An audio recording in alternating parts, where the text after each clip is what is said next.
వచ్చినటువంటి వివరాలు చూస్తే ఇది స్పష్టంగా రుజువైన అంశం. ఓట్ల హేరాఫేరీ జరిగింది, ఓట్ చోరీ బీజేపీ పాల్పడింది. కాబట్టే నేను గతంలో కూడా ఆరోపించినాను, ఇక్కడ కూడా 8 మంది పార్లమెంట్ సభ్యులు గెలిచినారు. దాంట్లో కూడా కొంతమంది ఓట్ చోరీ వల్లే గెలుపు సాధ్యమైన మాట చెప్పడం జరిగింది. నేను ఈ ఆరోపణ కరీంనగర్లో ఉండి చేశాను. కరీంనగర్లో కూడా ఒక టీన్ షెడ్లో 40 ఓట్లు నామోదై ఉన్నాయి.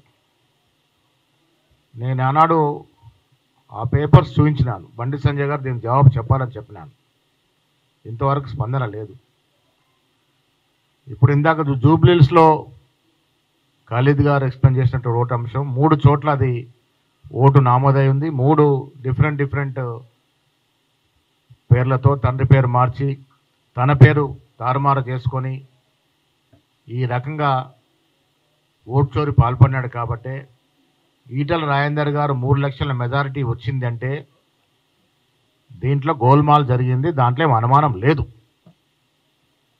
రాహుల్ గాంధీ గారు స్పందించినటువంటి ఏ ప్రశ్న కూడా ఎలక్షన్ కమిషన్ ఆఫ్ ఇండియా సరైన రీతిలో జవాబు చెప్పకపోగా భారతీయ జనతా పార్టీకి ఒక ఫ్రంటల్ ఆర్గనైజేషన్ లాగా ఎలక్షన్ కమిషనర్స్ మాట్లాడుతూ ఉన్నారు.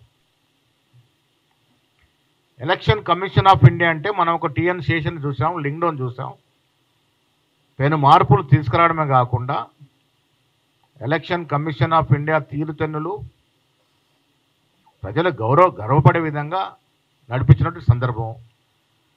పూర్వపు ఎలక్షన్ కమిషన్ అహ్మద్ గారు కూడా వారు మాట్లాడుతూ రాహుల్ గాంధీ గారు స్పందించిన ప్రశ్నలకు జవాబు చెప్పాల్సిన అవసరం ఎలక్షన్ కమిషన్ ఆఫ్ ఇండియా మీద ఉంది అనే మాట చెప్పడం జరిగింది. అయినా కూడా ఇవాళ ఎలక్షన్ కమిషన్ ఆఫ్ ఇండియా స్వయం ప్రతిపత్తి కలిగిన సంస్థ. అలా కాకుండా అధికారం ఉన్నటువంటి బీజేపీ పార్టీకి తలోకి మాట్లాడుతున్నట్టు కనబడుతూ ఉంది. ఓటు అనేది ప్రజాస్వామ్య దేశంలో గొప్ప విలువ కలిగినటువంటి అంశం. డెమోక్రసీలో పవర్ ఆఫ్ ఓట్ అనేది ఒక గొప్ప అంశం.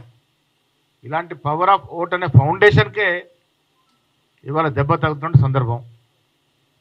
బీహార్లో మనవి కావు అనుకున్నటువంటి దళిత ఓట్లు, వెనుకబడి తరగతుల ఓట్లు, ఇతరత్ర వర్గాల ఓట్లు మూకుమ్మడిగా తీసివేసినట్టు సందర్భం. సుప్రీంకోర్టు మొట్టికాయలు పెడితే మళ్ళీ వెనక్కి తీసుకొచ్చినట్టు సందర్భం. ఈ ఓటు చోరీ ఇవాళ కొత్త కాదు. 2018కి ముందు 2016లో హైదరాబాద్ మున్సిపాలిటీలో కూడా ఆనున్నటువంటి ప్రభుత్వం పాల్పడింది. ఆనాడు ఎలక్షన్ కమిషన్ ముందు జి నిరంజన్ గారు లాంటి వాళ్ళు, ఆనాడు ఎమ్మెల్యేగా ఉన్న రేవంత్ రెడ్డి గారు కూడా ఎలక్షన్ కమిషన్కి అప్పీల్ చేస్తే అప్పుడు కూడా దాదాపు కొన్ని లక్షల ఓట్లు తిరిగి చేర్చినటువంటి సందర్భం. సో ఇది చాలా సందర్భాల్లో ఇది రుజువైంది. ఓటు చోరీకి పాల్పడతా ఉన్నారు. ఇది ప్రజాస్వామ్యానికి విఘాతం కలిగిస్తుంది. ఎవరో అధికారులు ఉండటానికి, ఎవరో అధికారులు రావడానికి, ఎవరో అధికారులు పర్మనెంట్గా ఉండటానికి ఈ వ్యవస్థని చిన్నాభిన్నం చేసి ఎలక్షన్ కమిషన్ ఆఫ్ ఇండియాని వాడుకుంటున్న సందర్భంలో రాహుల్ గాంధీ లేవనెత్తిన అంశం ఇలా ఎలక్షన్ కమిషన్ ఆఫ్ ఇండియా కేంద్ర ప్రభుత్వాలకి సరైన రీతిలో స్పందించకపోవచ్చు. కానీ 80% మించి ప్రజలు ఈ దేశంలో ఈ ఓట్ చోరీ అంశాన్ని నమ్ముతున్నారు.